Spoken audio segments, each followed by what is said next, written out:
새벽에 다 한 거나 마찬가지인 것 같아요. 감사합니다.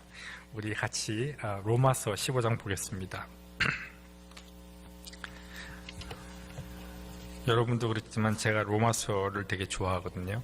로마서를 읽으면 마음이 편안해지고 하나님 앞에 얼마나 우리가 감사한지를 알 수 있는 것 같아요. 로마서 15장 1절부터 6절까지입니다. 신약성경 259페이지 같이 읽겠습니다. 믿음이 강한 우리는 마땅히 믿음이 약한 자의 약점을 담당하고 자기를 기쁘게 하지 아니할 것이라. 우리 각 사람이 이웃을 기쁘게 하되 선을 이루고 덕을 세우도록 할지니라. 그리스도께서 자기를 기쁘게 하지 아니하셨나니 기록된 바 주를 비방하는 자들의 비방이 내게 미쳤나이다 함과 같으니라.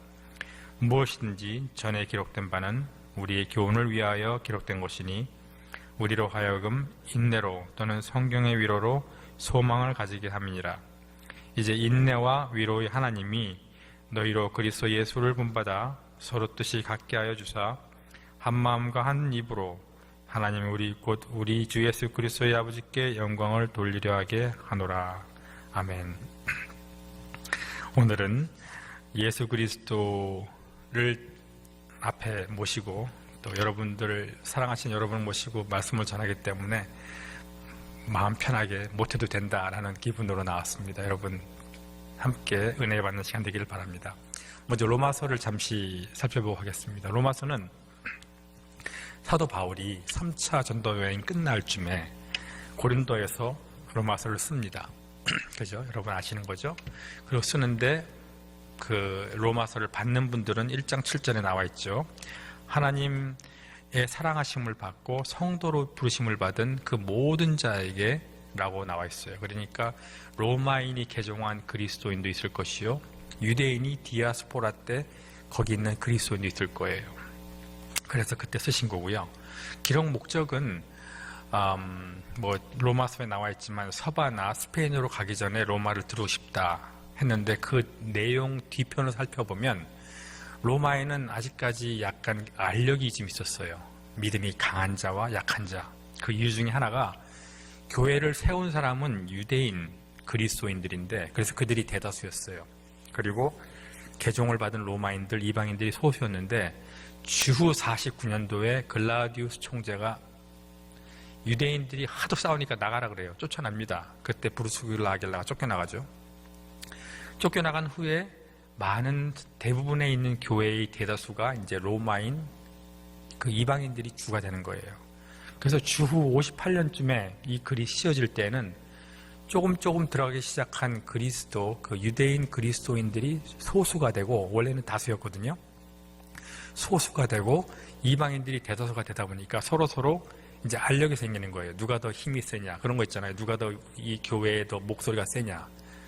그걸 가지고 이제 사도 바울이 쓴 거예요. 복음이 무엇인가. 그래서 로마서를 보면 1장부터 11절까지는 교리입니다. 어떻게 우리가 구원을 받았냐. 왜 예수 그리스도가 유일한 구원자이시냐.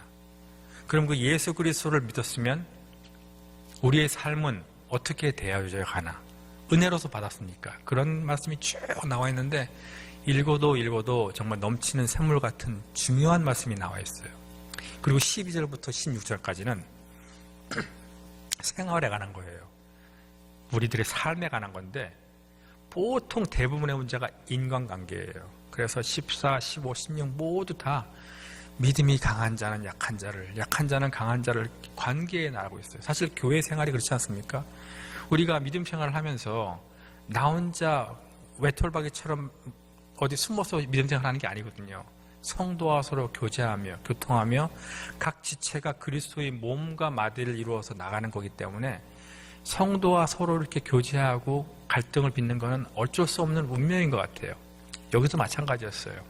그래서 이 유대인들에게는 편지 쓸 때 너네 너무 자만하지 말고 로마인들에게는 너무 교만하지 말고 하나가 되라 그 뜻이에요. 그래서 15장 오늘 읽은 말씀도 나오는 거예요.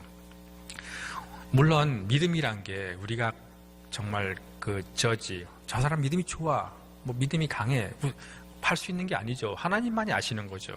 그죠? 하지만 여기서 말씀하시는 거는 각자 오늘 이 편지를 로마인에게 썼지만 이 편지가 사도 바울에게 또 성령을 통해서 우리에게 쓴 거랑 마찬가지예요. 오늘 이 글은 우리들에게 오는 글입니다. 여러분 중에 내가 믿음이 강한 자라고 생각한다면 이 글을 다시 한번 읽고 내가 누군지를 생각을 해야 합니다. 다시 한번 보겠습니다. 자, 1절 보겠습니다. 믿음이 강한 우리는, 자, 이제 우리가 이제 믿음이 강하다고 한번 생각을 해보죠. 편지를 우리가 오늘 받는 거예요. 사도 바울한테 성령님을 통해서. 믿음이 강한 우리는 마땅히 믿음이 약한 자의 약점을 담당하고 그랬습니다. 담당이 뭡니까? 영어로 보니까 endure, 참다, bear, 포용하다. 믿음이 약한 자들을 감당하고 포용하고 참는 거예요. 끝까지 참는 거예요. 여기서 제가 한번 생각해 보니까 믿음이 약한 자가 저 멀리 있으면 감당하기 쉬워요. 안녕하십니까? 잘 계시죠? 기도합니다. 쉽습니다. 하지만 이분이 나한테 와서 상처를 주거나 아니 못된 행동을 하거나 내 뒤에서 나쁜 말을 하고 돌아다니는 걸 알았을 때는 저분을 담당하기가 싫잖아요. 나도 하나님, 내가 위로를 받아야 될 사람이 난데 내가 더 힘든데 저 사람을 어떻게 담당해요?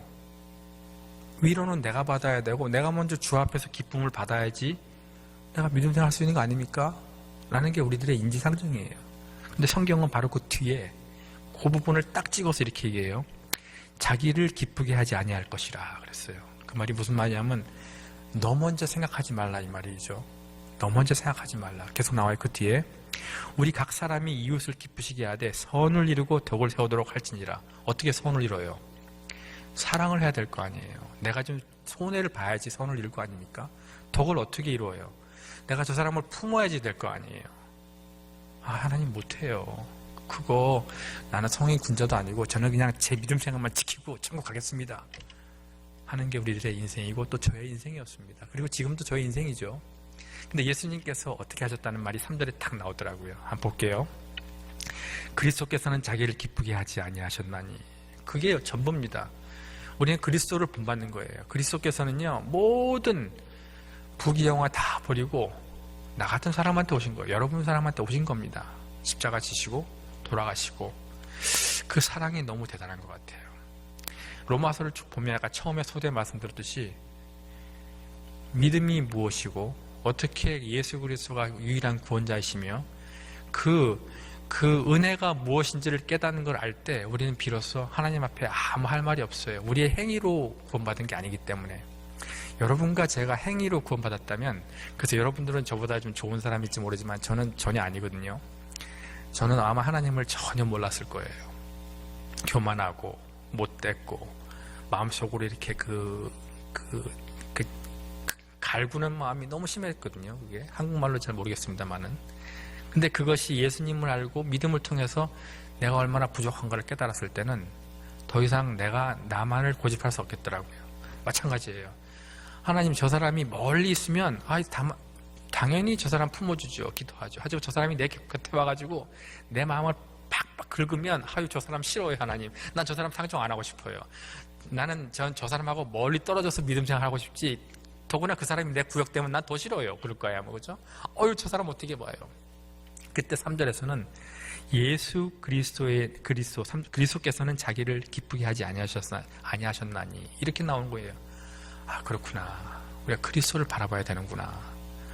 그럼 하나님, 그러면 내가 예수 그리스도를 바라보고 용서해야 합니까? 용서? 어떻게 용서하죠? 할까요? 저는 용서를 생각하면 우리들의 본이 대신 베드로가 생각이 나요. 그래서 저는 베드로가 참 좋아요. 왜냐하면 참 우리들에게 많은 구멍을 보여주시고 또 위로를 주셔서 그래요. 마태복음 18장을 보면요, 예수님이 용서에 대해서 얘기를 하세요. 그래서 여러분 기억나시죠? 10,000달란트를 받은 사람이 은혜와 긍휼로 용서를 받잖아요. 어쨌든 간에 용서에 대해서 얘기를 하시는데 베드로가 가만히 듣고 있다가 한번 읽어볼까요? 재밌는 얘기가 있어요. 마태복음 18장 볼까요? 한번. 마태복음 18장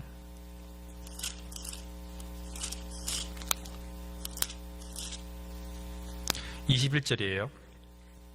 마태복음 18장 21절.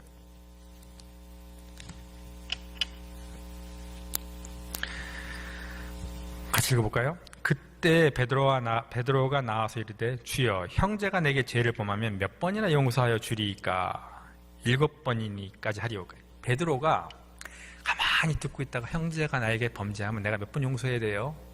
이렇게 물으면 좀 착했을 거예요. 근데 그 뒤에 좀 껌을 찍찍찍 씹는 그런 기분으로 7번이나 하면 됩니까? 라고 물은 거예요. 자기 딴에는 상당히 많이 했다고 생각한 것 같아요. 옛날 유대교 전통에 따르면 3번 정도 용서하고 아니면 치라 그랬거든요. 율법에. 그러니까 베드로는 7번까지 하면 돼요. 그런 거 있잖아요. 자랑하듯이. 예수님이 아니지 7번에 70번까지 하라 그랬어요. 이게 무슨 말이야? 근데 그 뒤에 23절이에요. 그러므로 천국은 이란 말이 나와요. 갑자기 뜬금없이 천국은 하면서 말을 쭉 시작하세요. 그게 무슨 말이냐면요. 천국 백성인 저와 여러분은 용서에 대해서 제한을 두지 말라는 거예요. 천국은요, 용서하는 삶이 왜 되냐면요. 내가 용서받아서 천국 가기 때문에 그 받은 용서를 다 헤아릴 수 없는 거예요. 그렇기 때문에 그 용서가 7번이든 100번이든 10,000번이든 상관이 없는 거예요. 천국 생각을 해야 되는 거예요. 그렇지. 나에게 마음을 박박 긁어주거나 나의 힘든 사람을 용서를 해야 되는데 베드로는 그랬을지 모르지만 예수님은 그랬을지 모르지만 나는 그게 안 될 것 같아.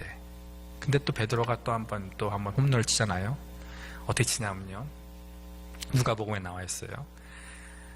절대로 주님 배반하지 않겠습니다.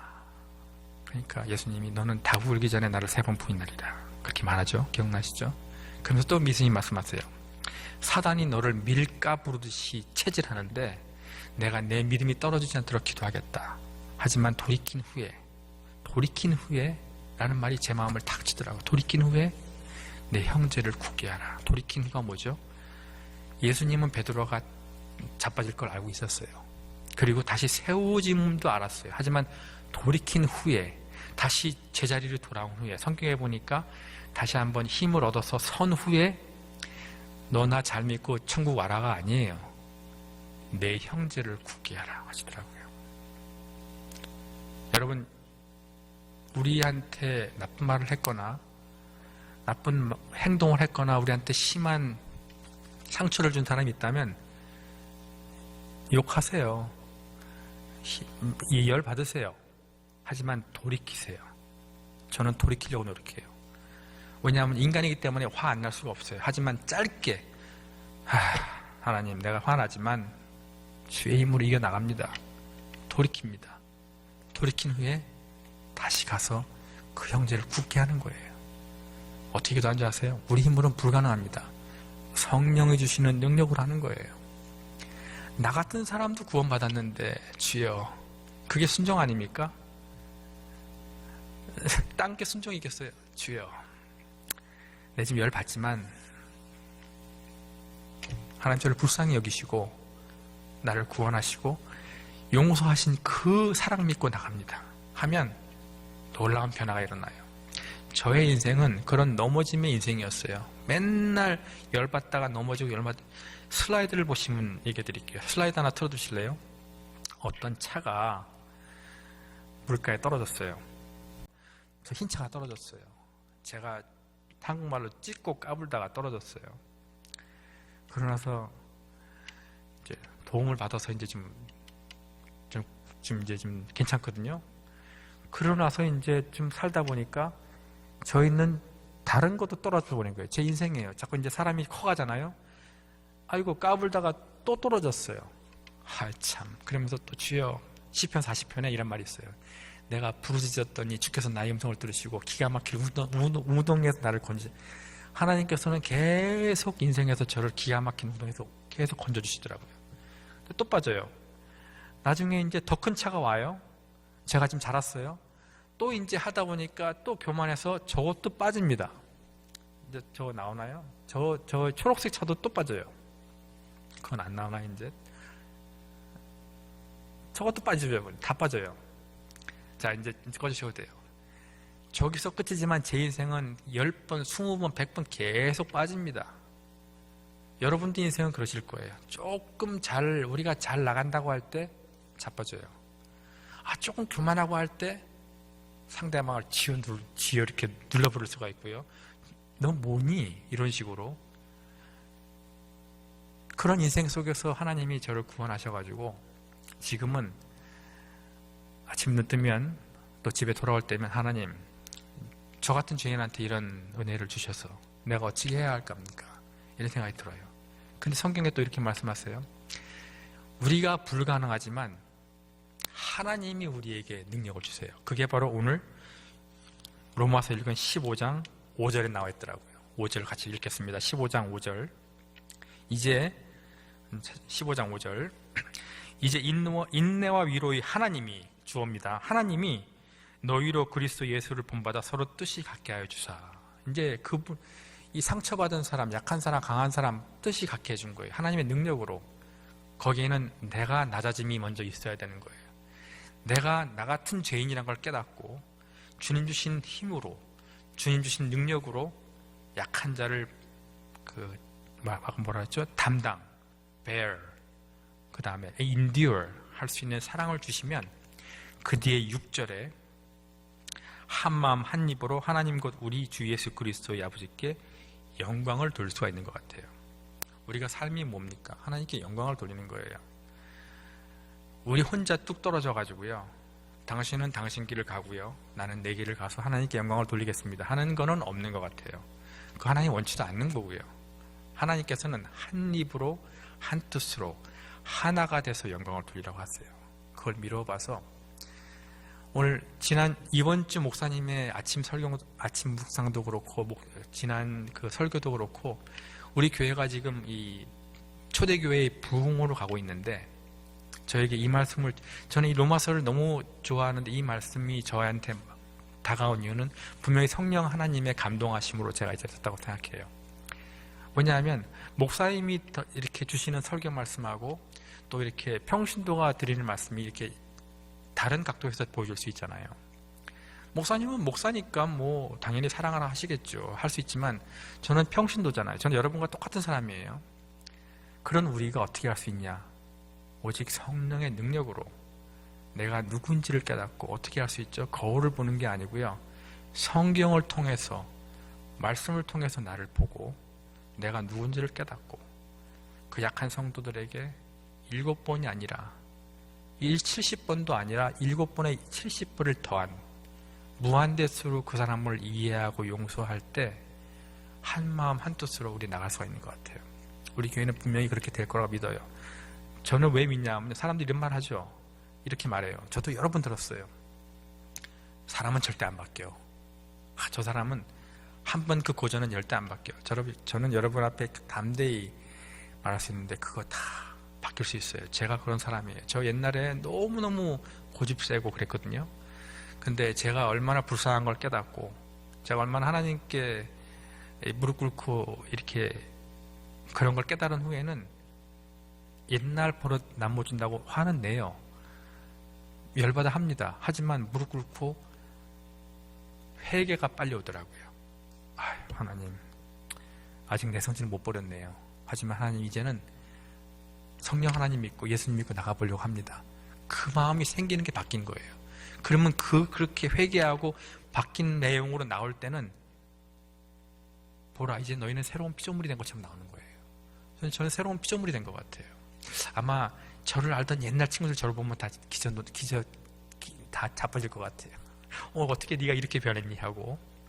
물론 여러분도 마찬가지일 거예요. 옛날에 우리 모습은 다 지나갔어요. 여러분 새 것이 되었어요. 우리 교회는 새로운 교회로서 거듭나서 하나님께 영광 돌리고 찬양하며 복음을 이 지역에 완전 전해가지고요, 이 자리가 찰 데가 없을 정도로 전해가지고 진짜 멋있게 신앙생활 하면 좋겠습니다.